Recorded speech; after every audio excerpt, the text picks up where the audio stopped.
if Georgia doesn't blow out Tennessee Tech on Saturday, then there's a problem, right? And if they don't blow out Tennessee Tech, that means the starters are going to be in there longer than expected. But I expect the starters to not play in the second half. So guys like Carson Beck, guys like Trevor Etienne, players like that, Malachi Starks, I just don't think they're going to be in there by the time the third quarter rolls around, and they could be pulled at some point in the second quarter. So who is going to get some opportunities on Saturday? Some players to watch for. They either are just going to have increased roles or big games against Tennessee Tech. This is the value you get in playing teams like this. You get to play more guys. You get more guys in game reps, and it's really important, and especially is at the quarterback position. So I'll kick it off with talking about Gunnar Stockton. Dean, Matt, and myself, we did our picks video. We recorded it today. Obviously, not all these go out at the same time or the same day. And we talked about, hey, what would you set Gunnar Stockton's total yards line for on Saturday, right? Over, under. What would you set it at if you were making a bet, right? And we came up with around 160 yards. We think that Gunnar Stockton could end up with that. He likes to run the ball. You know that they like to have him run the ball, and he can air it out a little bit, right? Against Florida State.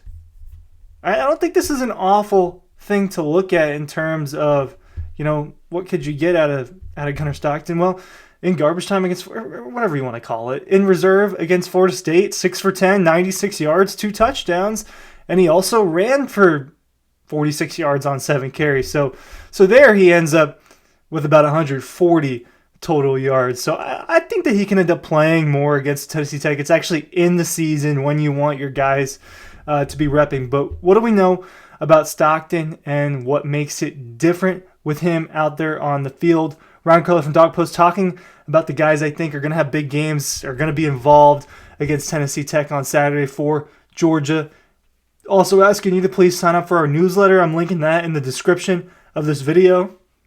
We're pushing out content. We want to get that newsletter out to you every single day. It's the best way for you in a free fashion, because it is free to sign up for a newsletter. All you got to do is give us the email address that you want us to send things to, and that's where you get your notifications every day with the latest Georgia Bulldogs content, breaking news, all the above. All right, so looking at this Florida State score, and that Georgia put up 35 points in the second quarter on the Seminoles. It was 42-3 at halftime.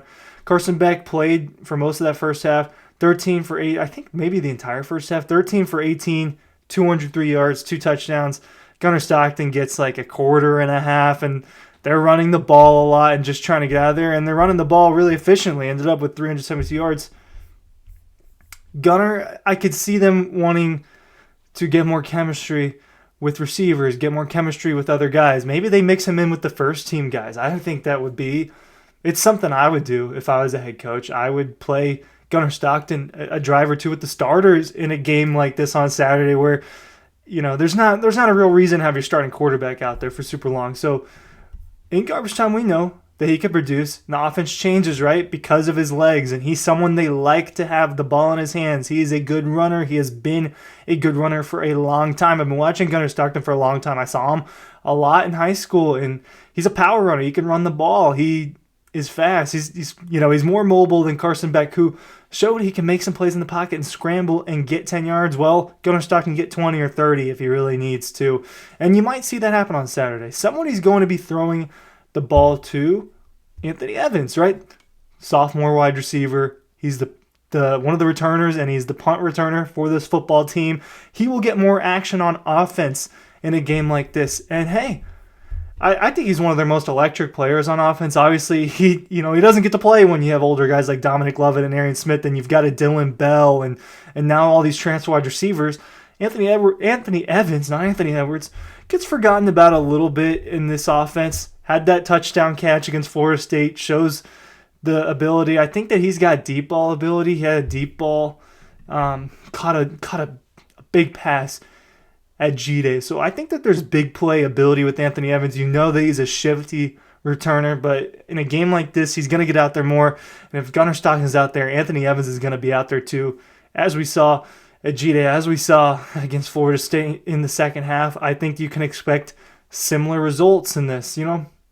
That goes for Michael Jackson too, and it goes for other reserve wide receivers. But Anthony Evans is one I want to focus on because not a transfer, a guy that they've now have in year 2, and I think he's a guy that could be something for them in next season when some guys leave. And I think he's a little bit more than just a gadget player that they essentially have him as, and a special teams player. So Anthony Evans, wide receiver, changed his number. He's number 5 now, right? The number that Ra Thomas had.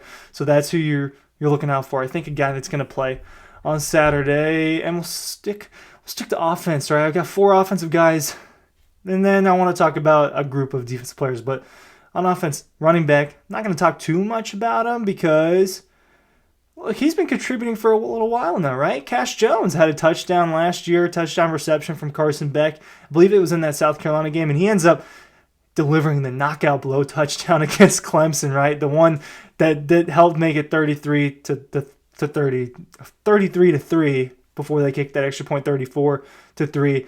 Impressive touchdown run. Had a couple of touches against Clemson. I think he'll have more than just a couple of touches against Tennessee Tech. It'll be interesting to see how the running back room is with, assuming Trevor Etienne is out there on Saturday and playing at the beginning of the game. How does the breakdown of carries get done between Nate Frazier and Trevor Etienne and Branson Robinson and Cash Jones, right? But I expect Cash Jones to play a good bit. And another running back, maybe Chauncey Bowens, a true freshman. Maybe you see a little bit of Dwight Phillips as well. But Cash Jones, RB3, RB4 on this team, is going to play more in a game like this against Tennessee Tech where Georgia's just going to be up by 4 or 5 touchdowns. Not so hopefully, but you would think so, that's going to be earlier than your average football game. Or else then we've got to start thinking, is this team going to be inconsistent? Are they going to blow out a Clemson and then struggle against a Tennessee Tech? I don't think that's what's going to happen, but what I do think is that Cash Jones is going to get out there and make some more play. So last kind of offense I want to talk about, you saw him get the ball on Saturday once or twice. It was twice, 2 catches for 37 yards. Lawson Lucky, tight end. Only tight end that got the ball on Saturday, right? Oscar Delp, one target. I think Benjamin Urasek, 2 targets. Neither of them ended up with a catch. It was Lawson Lucky who ends up getting 2 catches. It's something that we learn about. We learned pretty early. It was my guess and my knowledge was that Georgia is going to be a deep offensive football team. They have all sorts of weapons. It was proven against Clemson. Oscar Delp, no catches. Dominic Lovett, 2 catches. Or 3 catches. Arian Smith ended up with 5 catches. Lost London Humphreys with 2 catches. Dylan Bell with 4 catches. So a lot of guys got the ball, but not necessarily the guys you thought it was going to be getting the ball over and over. I wouldn't have thought that Arian Smith would have more catches than Dominic Lovett and more catches than Dylan Bell and Oscar Delp. It just wouldn't have been my guess. But you get Lawson Lucky. He's a quick tight end. He's fast. Not as good of a blocker probably as Urasek and as Delp, so he's going to be one that's featured on passing downs as well. Sophomore tight end for them. I just think he's going to get a lot of action, and I think you can see him start to make an impact. Georgia wants to play 3 tight ends, right? Not always going to be out there at the same time, but they want to rely on at least 3 tight ends. Lucky is that kind of 2 or 3, and I just think he's going to be on the field a lot on Saturday. Expect freshman tight ends Colton Heinrich and Jaden Waddell to get out there as well. On the defensive side of the ball, it's going to be a lot of freshmen. JJA, Ajanye, right? The last name, Joseph Jonah Ajanye, defensive end. He's going to get out there. Who did you see at the end of the game? Ellis Robinson getting out there, right? Justin Williams, middle linebacker, getting out there, 5-star. Chris Cole is going to get out there. You're going to see a lot of younger defensive players out there for Georgia. In the second half, they're going to rotate in probably a little bit early because this is the perfect game to really test what you've got and really see what your depth looks like. But I just think KJ Bolden already proved he's going to play a lot this year, right? By playing as much and playing as well as he did against Clemson. There's still some question about Janelle Aguero, sophomore, safety. Is he going to be in the lineup a little bit more? Apparently, he was dealing with an injury last week. Ja'Cory Thomas, junior safety.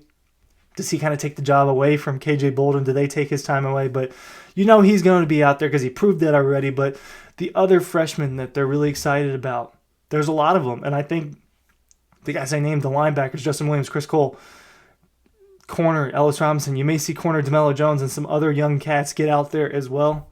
You're going to see a lot of players play, but the names that I've been naming are the ones I want you to pay attention because they're either going to get some real reps or they're going to have a big game, in my opinion. Thanks for watching.